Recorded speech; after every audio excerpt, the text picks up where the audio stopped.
think you know what happens next. Ask yourself why. These are the black stories we've been shown. A narrow view that limits our understanding.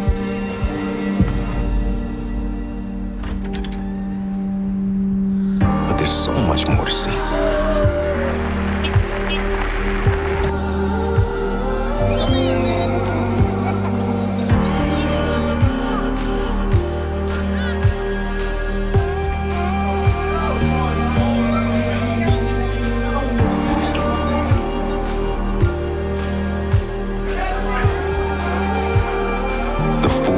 Of black life.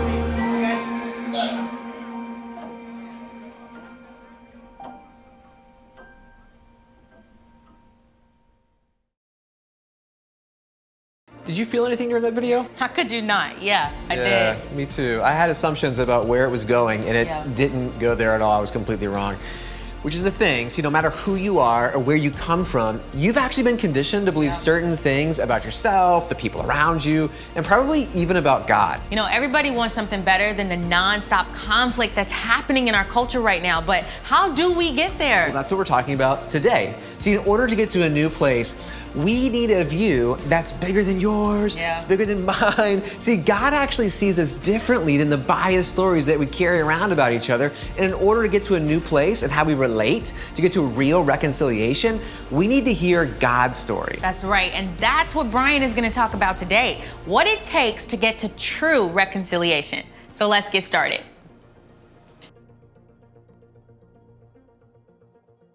Hey, I'm Brian Tome, senior pastor at Crossroads Church. Hey, let me ask you a question, just between us. When you think of Christianity, what do you picture? What color is Jesus? Is Christianity a white man's religion? What color is God anyway? Last message I preached was a lot of fun. It was last week. We celebrated 25 years together as a church. But there was one thing that came over as a wet blanket. It was the awareness of this message right now. This conversation. I'll tell you right now, I don't want to give this talk. I don't want to talk about this topic. I am doing it though because we need it. But I know when I get into things about race, there is an appropriate level of consternation and constipation. People are waiting to see, is he gonna say this? Is he not gonna say that? Is he gonna hit the buzzwords we want to hear or not hear at all? White privilege, Black Lives Matter, inequity, critical race theory, centrality of the gospel. He better hit on those things, he better hit on them right. And basically for a lot of us, this is just a litmus test of whether or not you agree with me or not. And that's not my heart today at all, but I understand it might be yours, and that's why this topic is difficult. And I don't want to do it. So let's close in prayer. God, I thank you. I'm kidding. No, we're going to go forward on it, and I think it's going to be good for us. Let's pray before I go any deeper on it. God, I thank you that you create people with different backgrounds, ethnicities, skin tones, the whole thing. We are all beautiful before you, God, and you're creating a beautiful church. I pray that you'd help me to speak to your people and to unify your people. And I pray these things according to the character, identity of Jesus. Amen. You see, the problem with talking things about race is none of us think we have anything to learn. We all think we understand it all. We all think we get it. And we all think if you don't believe what I believe, then you don't get it. We all feel completely versed, completely competent, totally up on the facts as we see them. And that's not necessarily the case, especially if we're going to look at the facts as it relates to the Bible. How much does the Bible, how much does ancient Christianity have to do with our understanding of our culture? Tim Keller is arguably the most respected pastor in America. He's retired right now, but he's an author of just a bunch of books. Here's what Tim says. Tim says, most Christians are just nowhere nearly as deeply immersed in the scripture and in theology as they are in their respective social media bubbles and news feed bubbles. To be honest, I think the woke evangelicals are just much more influenced by MSNBC and liberal Twitter. The conservative Christians are much more influenced by Fox News and their particular loops. And they're both living in those things 8 to 10 hours a day. They go to church once a week. They're just not immersed in the kind of biblical theological study that would nuance all that stuff. One thing I disagree with Tim on is once a week. Once a week? The strong Christians I know don't even go to church once a week. Even with once a week, that's like 65 minutes an entire week versus, as he said, 8 hours a day of all the other stuff, 56 hours a day and the other stuff. And I'll tell you this right now, we're definitely not reading our Bible the same amount of time we are watching Instagram. Absolutely not. And yet, we all think we know what God thinks. Yet we all think that we understand race the way it's always been. Maybe not. Maybe not. Some things today that I think all of us are going to get tagged on. I am an equal opportunity offender. All of us are going to get equally offended today at one point. All of us are going to get equally challenged at one point. And it's coming from the basis of scriptures. There is a thread throughout all of biblical history, a thread of racial tension. Ooh, let's see what we got there. A thread of racial tension going throughout all of scriptural history. Some of it's healthy, some of it's unhealthy. Maybe the most important seminal story in the Bible is the story of the nation of Israel coming out of slavery to Egypt. Not that it's the pinnacle. The pinnacle, I believe, is Jesus on a cross and his resurrection. But the central, the seminal one that goes throughout all of the Bible is the nation of Israel in physical slavery. Because they get emancipated from their physical slavery, and you and I are in slavery. Slavery to our addictions, and slavery to our politics, and slavery to our history, and slavery to our wounds and bruises, and slavery to our dysfunction, slavery to our credit card debt. And we need saved from that. Moses saves the nation of Israel. And this nation, I don't know what you think of, what color you think of when you think of the ancient nation of Israel, but that's probably not the color you're thinking of right now. The book of Exodus chapter 12:38, it describes them as a mixed multitude also went up with them. A mixed multitude. That means mixed skin tones. It wasn't just a mono race. There was a bunch of different ones. And Moses, I believe, is especially comfortable in this leadership position in as far as he lives in a marriage that's a mixed multitude. In Numbers chapter 12, verse 1, it says that his wife was a Cushite. Now, I don't know what skin tone Moses was. I think he was white, probably just because I'm white. I don't know. We probably all think of Moses kind of looking like us. So whatever he was, I'm not sure what skin tone Moses was, but I am sure what skin tone his wife was. She was black. She was a Cushite. Cush was a powerful black African kingdom located along the Nile River just south of Egypt.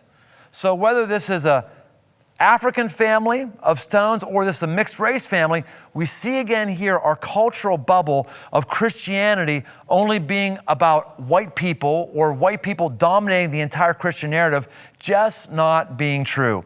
The reason why we think this is because race has always been a problem for all people in all cultures and all time periods. Discrimination, looking down on people, everyone wants to find somebody to look down on and somebody to feel superior to. That's the thing I want us to understand as a church. I'm speaking today, by the way, as a church. I'm not trying to make some grand statement that I have any understanding of influencing people outside of Crossroads or having a helpful thing on the discourse of America. No, this is, if you're here right now, I want to help you and I want to help our church. The whole New Testament is written over the backdrop of racial tension. We've got the Jews and the Samaritans that are in tension with one another. Jesus, boy, this is going to bum some of us out, some of us who aren't necessarily pro-Israel or pro-Jew. Let me tell you something. I'll tell you real softly. Jesus was a Jew. Yeah, Jesus was a Jew. Yeah, he was a Jew. Jesus was Jewish. And this Jew had positive things to say about the Samaritans. The Samaritans were the race that they were the most opposed to. They was their enemies. Samaritans, the Jews believed, were half-breeds. Sort of in the religion, not in the religion necessarily. That made them even worse in their eyes.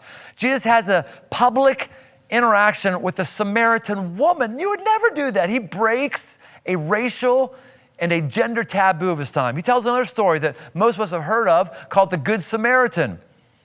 That's awful. That'd be like saying the good Ku Klux Klansman to a Jew, because they couldn't stand the Samaritan. Jesus says the hero in the story isn't a high priest of Jewish descent who walks by a person who's hurting. It's the Samaritan. He's a good Samaritan. Jesus is pushing the buttons of the racial stereotypes at that day. And then virtually the rest of the New Testament, the books of Acts, Romans, Galatians, 1 Peter, on, talk about this deep racial schism between Jew and Gentile. There's the Jews who are the chosen ones, they're the right ones, and then to them there's everybody else. And this tension comes up again and again and is the central point of so many books in the Bible. It's not an American problem. It's not a first century problem. It's a people problem. And our country has its own unique people problem with all things ethnicity and race oriented. America's original sin is racism. 95% of Native Americans are dead as a result of European descent people who came to this land. 95%. Some were killed because they got our diseases and died of dysentery. Others were killed on the battlefield. Others were traded with for goods, and smallpox was intentionally smeared on blankets so that they would get disease and die. 95%. Eliminated virtually an entire class of people. And then, not that long after that, we went to another country and kidnapped people and brought them here to be slaves. Or we went to other countries and their chiefs kidnapped their people and sold them to us and came into our country. This goes to the core of our country. We have problems in our country where we view people differently who don't look like us. It's in our history. And it's not just those of us who are having skin tones like me. Again, this is a people problem. The most disturbing statements around discrimination I've heard have not been from white people. I don't know if you know or not, but I'm white. I don't know. I know you don't see color, but I'm white. And so guess what? As a white person, guess what? I spend time with a lot of white people. I'm a lot of places where whitey is. Okay, we're behind closed doors. We're with each other a lot. And despite all that, I can't identify a time when anybody I've known has said something that would discriminate against somebody or has done something to make it harder for somebody who wasn't their skin tone. I know what happens. Not denying our history at all. I know that happened. I'm just going like, here's one guy going, hey, I'm not seeing that in my 55 years. But absolutely it has. And it absolutely happens with all types of people. The most concerning racial conversation I've actually had in my life was interacting with people who are friends of mine, Black South Africans, who were discriminating regularly against Black Zimbabweans. And I would ask them this, how can you say this? What are you saying? It was crazy. Yeah, racist statements don't just come from white people. And by the way, racist statements have come from me, to be clear. I would hate for everything I've said in my last 55 years, all the jokes I've told, all the things, I would hate for all of them to come to light because I am embarrassed. I am a product of my time. I've said some awful things when I was a lesser version of myself. All of us have this problem because it's a human problem. All of us, regardless of our skin tones. None of us can stand in judgment over somebody else. But the dominant culture in any country has things in the water that affect all of the other cultures. Muhammad Ali talked about this. Maybe he was an American prophet. He wasn't a biblical prophet. He didn't believe in the Bible as far as I understand, but he had some really, really fascinating things to say in this interaction. It's worth us looking at again. I can't show that right now for you because of YouTube guidelines, but the link is in the description below. I don't know a black person who doesn't have multiple stories of negative run-ins with authorities. Not a single one. And I don't know a single white person who has felt that their skin color hurt them with other authorities. Don't know a single one. if you know a black person who hasn't had negative interactions with authorities, then you should get to know at least a second person in your life. At least a second one, because maybe find the one that doesn't. But they're out there regularly. My friends tell me that again and again and again and again. And regularly, I and other people who have my skin tones can't point to similar stories because it's a different experience in America based on what color skin that you have.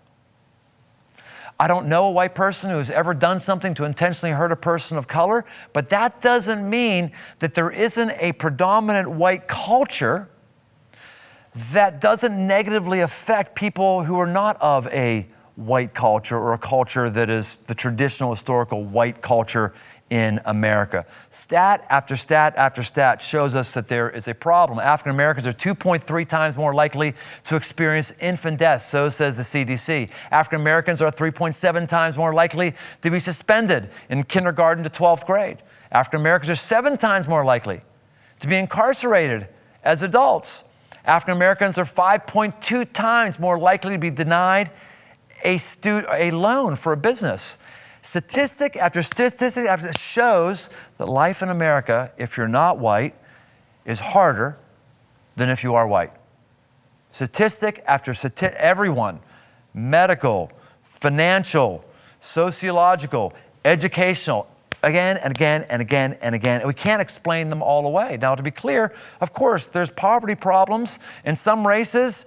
And in some people's lives, there's problem because there's a work ethic problem in that person's life. But when we take a look at things that are over large groups of people consistently, we have to go, there might be something else going on here. Imagine walking up to a body of water and seeing a dead fish on the shoreline. You're going to say, dead fish. If you look inside the water and you see a bunch of fish on top of the water, you're going to say, lake, must be bad water in the lake. If you take on a mile hike and you find another lake and there's more dead fish in there, what are you going to say? You're going to say, there must be something in the groundwater that's feeding these lakes. There's something underneath the surface. I think there's something underneath the surface that many of us cannot see, but the remnants are everywhere of folks who are just having a difficult time. It's hard to argue away those statistics. It's hard to argue away the stories as well. Crossroads is going through a bunch of different changes, 25 years, and we're going through a lot of changes. We're intentionally making a lot of changes. There's some changes happening on our board level. We have 2 board members who have been with us for a long, long time, Tom Shepard and Jerry Rushing. They've been phenomenal, amazing. They've gone off the board. And now we're looking at other board candidates and entering into a discernment process about whether or not God would have them be part of the board. And so there's a number of people we're talking with, and one of those folks I had the initial call with, I called this person up and said, hey, we're looking to do this. Are you up for talking about this? I don't know if it's a fit for you. I don't know if you're a fit for the board, but are you up for talking about it? And I heard on the other side of the phone, I heard,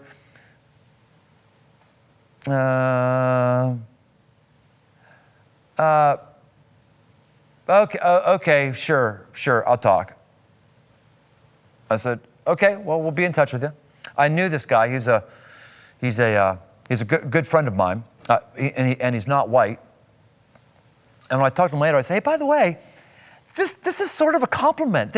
You should feel good about yourself. Like, this is some people around the church are seeing you as really a good dude who's very grounded spiritually and is doing some great stuff. What was the hesitation? It was just really awkward. What was going on there?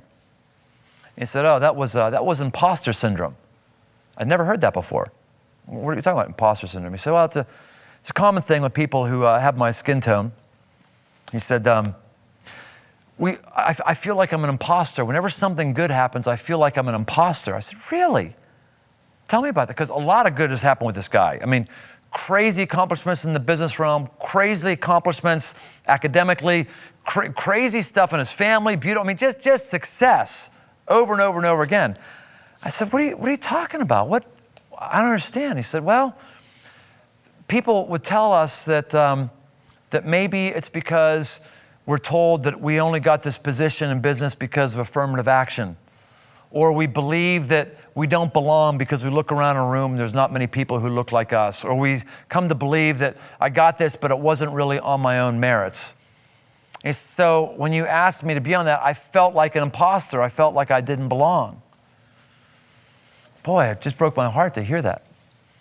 a guy who on his merits, who I have the highest respect and who has the highest integrity and has the deepest Christian commitment, or as deep of anybody I know, would feel like an imposter. It's because he's in a culture where something is causing him to come to those conclusions. See, us white people, when something good comes to us, we go, hey, awesome. Heck yeah, I got that. Yeah, I deserve it. We just like good stuff. Good stuff comes to us, we enjoy it. We never think more deeply of it. But many folks who have different skin tones don't, because there's something different inside of the water. Now, hear me really clearly. I'm poking a little bit towards those of us who might be white, or at least poking a little bit towards some of the cultural things that might be in our favor, but what goes around comes around. This is not an anti-white message at all. Everyone is going to get poked here a bit if you haven't already. All I'm trying to say is this issue of tension between ethnicities and races is as old as the Bible itself, older than the Bible itself, or at least part of the Bible. In the book of Galatians 3:28 in the New Testament says this: there is neither Jew nor Greek, there's neither slave nor free, there is no male and female, for you are all one in Jesus Christ. This verse is written to the Galatian Christians who keep trying to get the Gentile Christians to be Jewish. Come into our culture. Come into our culture, be like our culture. And there is this tension that is there between them. And God says, hey, look, you guys, stop. Stop. There's no Jew or Greek. That's like saying no Jew or Gentile. There's no American or Canadian. There's no American or Latino. There's no this. There's no even male and female. In my Father's eyes, there's just those who are my family and those who are not my family. Those who are my family come to me through Jesus Christ, and you're all the same. You're equal, and we shouldn't have these tensions between us. It's understandable on a human level, but on a spiritual level, there is no place for it. Second big thing I want us to see today is this: Crossroads is and will be a multi-ethnic church. We have multi-ethnicities, and it's wonderful, it's beautiful. I like hobbies. I like having fun. I have some ways that I have fun that are really sick and twisted. Would you like to know one of my sick and twisted hobbies? I like researching the story behind the story when a pastor loses his job. I know that's really weird. It's really sick and twisted. There's a lot of people who have to resign or forced to resign because of bad decisions they make. And the ones that make the headlines are the churches that are more well-known and larger. And I run some circles where I can generally find out exactly what happened, and I always try to find out exactly what happened, and I always try to do my research. Why is that? Well, it's not entirely sick. Some of it is for health purposes, because that could be me. And I want to know what that guy did or didn't do that caused him to lose his job. What that guy did or didn't do that kept him from being as fruitful as he possibly could. So I dig into stuff. I just want to learn, because I don't want to do the same thing. One of these that happened not too long ago, I watched the service where this announcement was made, and they had all their board of directors, their elders up on stage. And I looked at it, and it was just like, it was, I don't know, about 12 white guys, about 50 years old. There might have been a 45-year-old in there for diversity, but all white men. And I looked at that, and 30 years ago, I wouldn't have thought anything of it. Oh, okay, interesting. Where I am now, what God's done to me now, and what God has done at Crossroads, when I look at that just monochromatic band, it's not political correctness, it's not affirmative action, it's just, that's not the mixed multitude that's in the Bible. That's not the mixed multitude in the kingdom. Revelation says every tribe and every tongue will come before God. So I want to have as many tribes and ethnicities as possible inside of our church. And we are that, and we will be that, and we're all going to have to learn to play well in the sandbox with one another. We're all going to have to learn to give each other grace around phrases like Black Lives Matter. Black Lives Matter. I don't know why that phrase is so controversial. When I say Lib's life matters, that's the name of my wife, Lib's life matters, no one ever says, what about Kathy's life? What about Janine? What about, don't all wives matter? Yeah, they are, but I'm just saying Lib's life matters. I can say a statement like Black Lives Matter and mean it and not have to annotate it. And when someone hears us always annotate it, it feels like we're saying it doesn't really matter. I've said, yeah, yes, Black Lives Matter. And on the other side of the spectrum, I'm uncomfortable with the yard sign that supports the organization called Black Lives Matter. It's the organization that I'm very uncomfortable because the organization Black Lives Matter doesn't stand on the same truth that I stand on. They changed the website so you can't see this now, but initially, a year ago, 2 years ago, it's very clear what their baseline and calling card was, what their baseline of truth was. They talk about Marxism, they talk about a lot of different things in there, nothing in the scripture. In fact, one of the things they had in their initial what we believe statement, they've since taken out of the initial front-facing webpage just so they could maybe be more acceptable, is they said, quote, "We are calling to disrupt the nuclear family structure." They want to disrupt the nuclear family structure. Now, I know a lot of us are not inside of a traditional nuclear family structure. It hasn't worked out that way for you. You're divorced, there has been a death in the family, or you're just not in a traditional nuclear family. That's not the nuclear family structure is the only way to live life.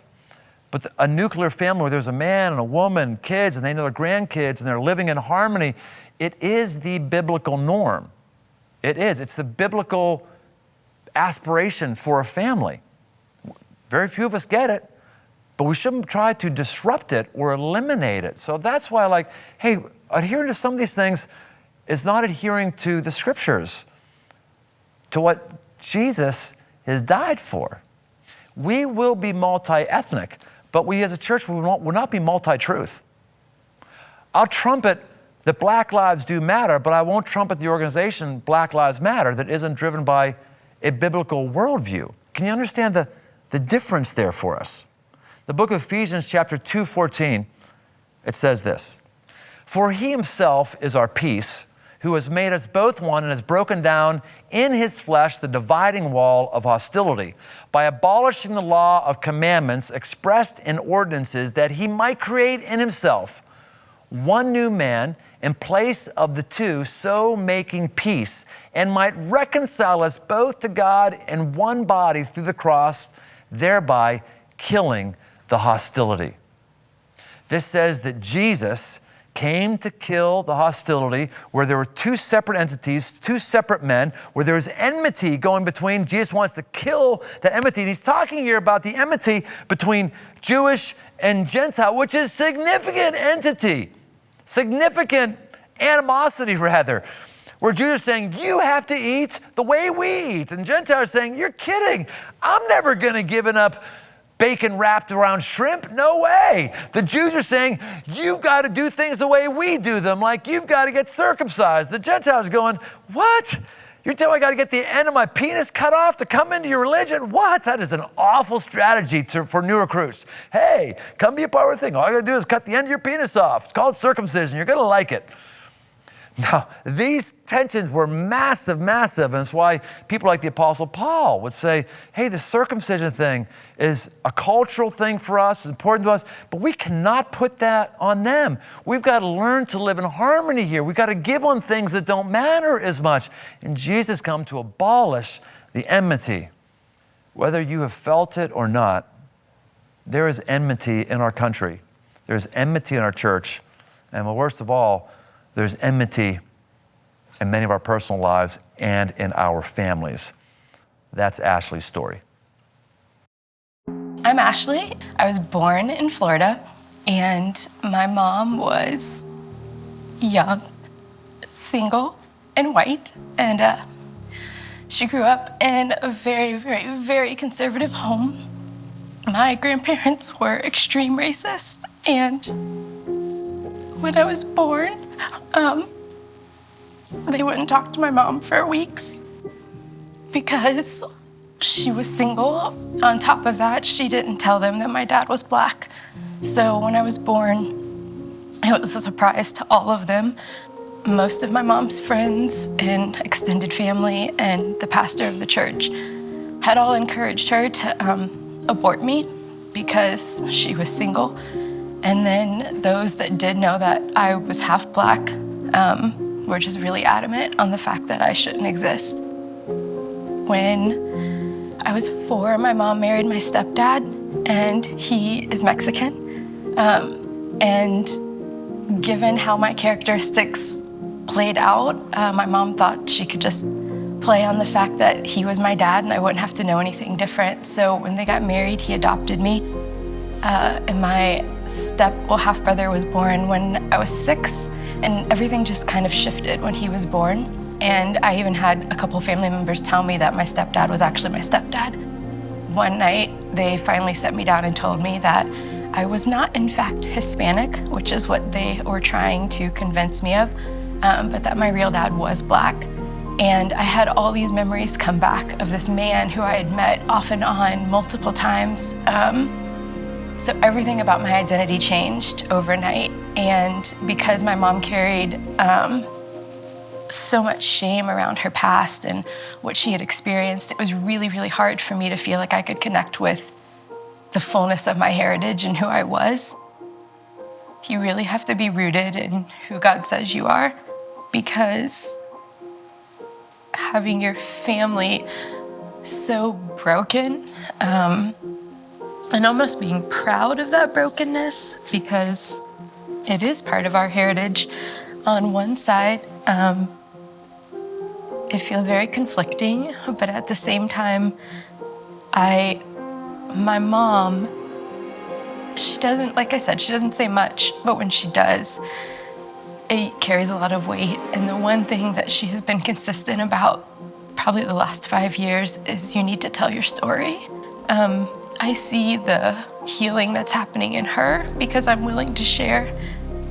I think it's been totally the grace of God to experience the love of a grandfather who had such a bitter past towards a stereotype that he had in his head, and that seeing me and just experiencing me as his granddaughter was enough to change his perspective and his behavior around race. I think it's just a really cool story of redemption for my relationship with him. Just the reality that as much as we are called to love one another well, the color of our skin still tends to create barricades and add narratives that are not healthy in how we see one another and what we think about one another. And really, it's as simple as getting to know someone and having an honest conversation that really changes everything. You know, reconciliation isn't exactly a fun or lighthearted word, and it's even harder to do, but it's the mission we're on. Micah 6:8 says, "And what does the Lord require of you but to do justice, to love mercy, and to walk humbly with your God?" And that's why I like your shirt, That's why Kyle. I like your shirt. It's a fantastic shirt. That's a good reminder right there. You know, the only way to do justice and to love mercy is to walk humbly with God, to have a right. different perspective other than your own. I feel like we're already doing that so far today. And here's the thing, as a church, we're actually set on making a difference in our world through justice, love, and mercy. And to do that, we don't just keep all of our money stored up for a rainy day or some problem later on. We actually spend that money right now. And we do that because it's God's money and God is generous. And so he invites us to be generous too. If you want to be a part of making a difference in our communities or in our world, you can be a part of that by giving. If you want to see what Crossroads believes about giving, you want to get started, see where the money goes, any of that stuff, head to crossroads.net/tithe-test. Let's catch back up with Brian. I love Ashley giving her story. She's here with us today. She has a role here on set, and I just had to give her a huge hug. Massive courage to give her story. I love hearing the stories of people who are here on Crossroads. It's a powerful thing. The powerful stories are so oftentimes the stories that are different than mine. They have different notes to them. You know, we need different notes in order to have harmony. People at Crossroads have got to live with their differences for a different harmony. That's what I want us to do. Got to live with the differences to have a different harmony. How do you get harmony? You get harmony when you meld different notes together. You meld those together and you have harmony. There are different people at Crossroads who are called different things, and I love that there are people at Crossroads who are called to politics. God needs people who love God and love His truth to be in politics, to influence politics, to be politicians. Love that. That's awesome. And our church, as an institution, as an organization, our church is not going to galvanize around politics. You know, the New Testament never records Jesus or the church as addressing the government. They address people in their sphere of influence, and then they impacted culture, but they never had this thing where they were trying to change government. Much of the frustration that I feel at Crossroads, and why this has been such an awful, difficult time for me, is that so many people, I think, this is my opinion, are basically saying, if I had your job, I would do it better. If I had your following, your platform, your this, you should be doing this because God, Crossroads did do this. Maybe that's why you don't have my job, because God's called me here. And He doesn't want our church to be a politically active organization that's trying to get the attention of government on whatever issue it may be. Today's issue is race that we're talking about. Jesus never did that. The early church never did that. Some churches may do that. Maybe that's what God's calling them to, but that's not what God's calling us to. It's not because we don't have opinions about things. It's just that we all have enough problems in our personal lives and in our local communities that we want the gospel to come to bear in those things before we ever figure out something on a macro government level at all. I'm interested in addressing our church today. I'm not interested in addressing the government. In Acts 2:5, we see how the church was magically and miraculously addressed by the Holy Spirit. This is after Jesus is crucified, He's resurrected, He's ascended to heaven, and now all the believers are left going, what are we going to do now? What's happening now?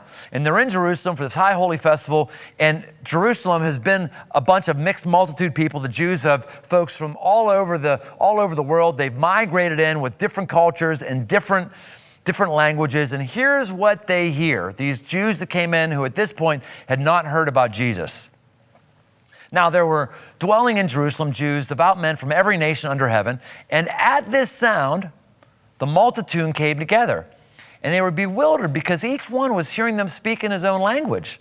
And they were amazed and astonished, saying, are not all these who were speaking Galileans? And how is it that we hear each of us in his own native language? Parthians and Medes and Elamites and residents of Mesopotamia, Judea and Cappadocia and Pontus and Asia, Phrygia and Pamphylia and Egypt and the parts of Libya belonging to Cyrene and visitors from Rome, both Jews and proselytes, Cretans and Arabians. We hear them telling in our own tongues the mighty works of God. And all were amazed and perplexed, saying to one another, what does this mean? This is an amazing, miraculous thing.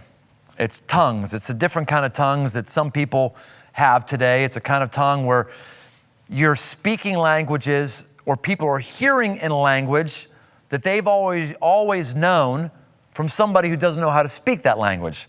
We had that happen once in South Africa on one of our Go trips. A person was giving a music workshop and someone came up to him afterwards and say, thank you so much for speaking to us in our native tongue of Zulu. That meant a lot to us. And this white woman said, what are you talking about? I don't know Zulu. And people said, well, you may not know Zulu, but we heard Zulu. You speak that whole time. Crazy. It still happens today. All these people are coming from these different cultures into Jerusalem. And what does God do? He meets them with their cultural tongue. The bottom baseline of any culture, in order to have a culture, there must be a common language. There has to be. It all starts with common language.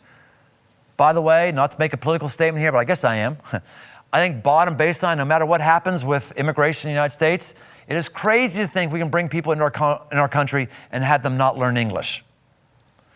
If you don't know English, the common language of the culture, you have no hope of getting forward. You have no hope of making a contribution.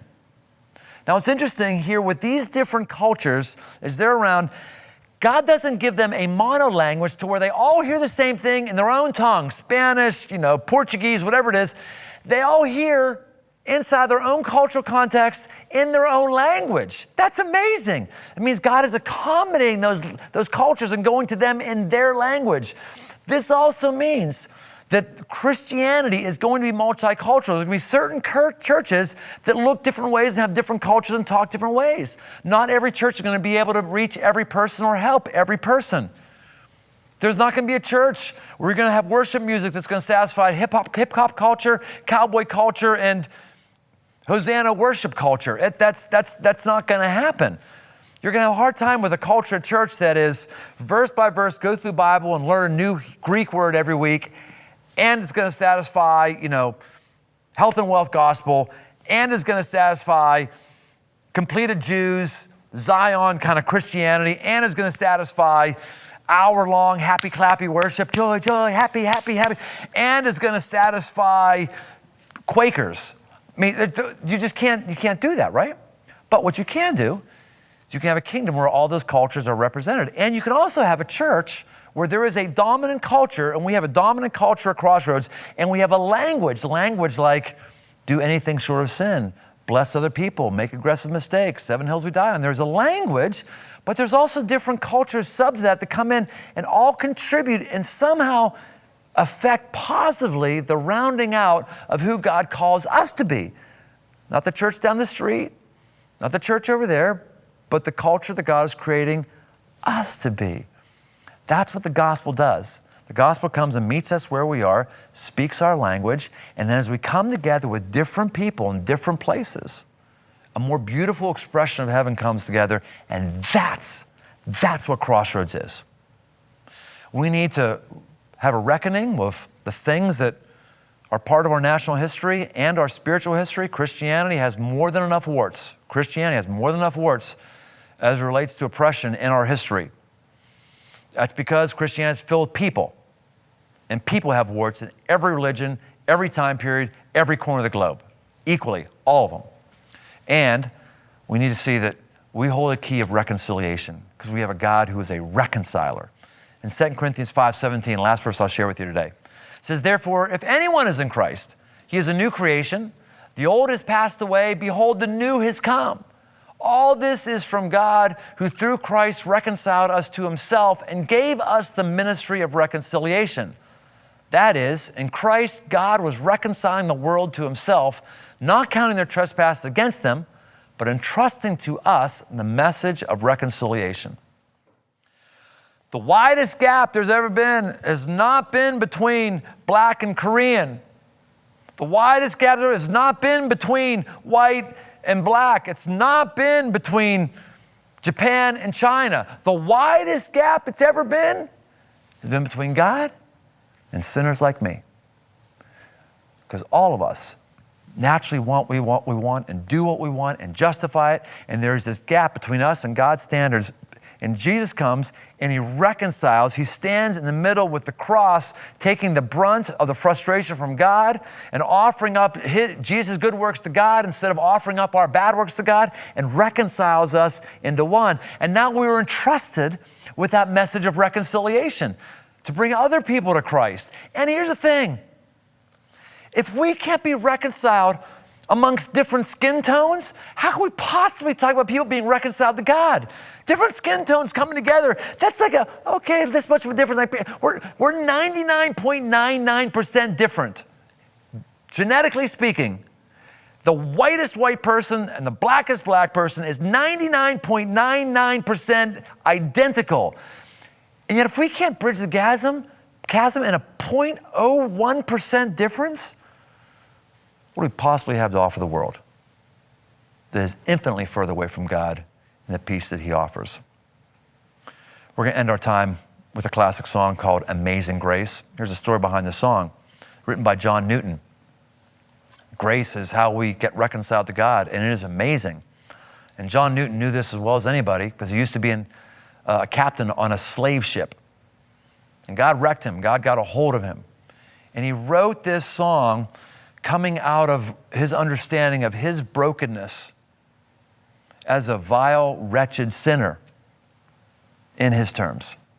And these are words, this is truth, that are for all of us, and all of us can sing. And the more of us who sing this with different cultural contexts, different ethnicities, and sing it together, the more amazing we will be.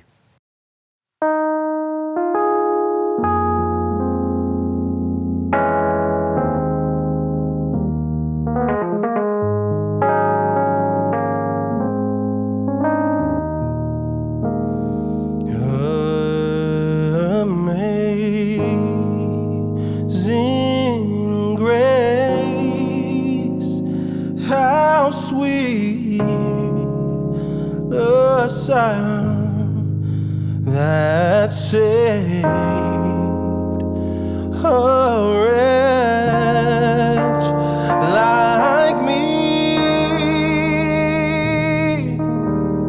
I once was lost, but now I'm found. Was blind, but now I see.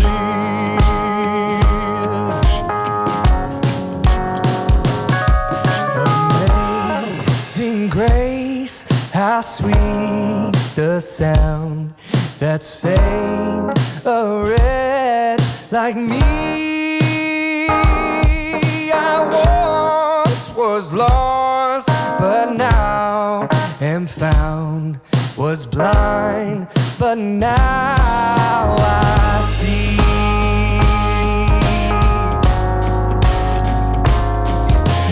Grace that taught my heart to fear, embrace my fear, relieve.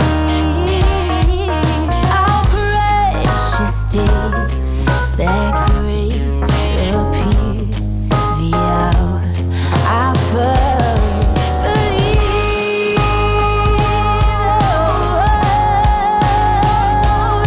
Through many dangers, toils, and snares, I have already come. 'Twas grace that brought me safe thus far, and grace will lead me on.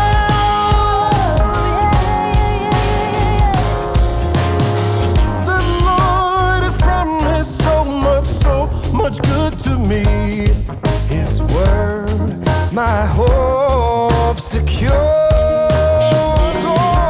He will my shield and portion be, as long as life endures. Oh, yeah, yeah. I wanna thank you. This is amazing grace, it is. Yes, you did. Yes, you did.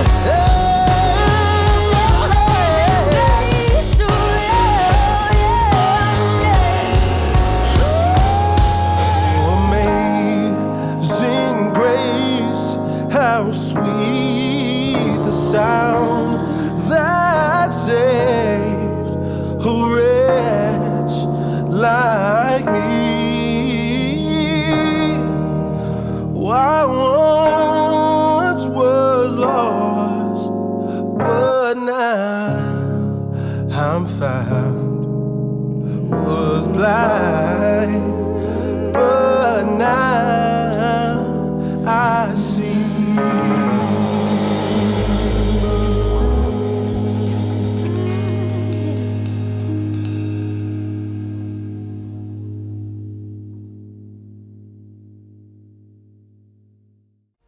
God wants something better for you than the nonstop strife and conflict that we see in culture around us. But in order for us to get there, we're gonna have to stop, step back, and do some real reckoning in our own lives. That's right. And listen, that's part of why this channel exists, to encourage you, to give you inspiration, and to challenge you towards the better life that God has made you for.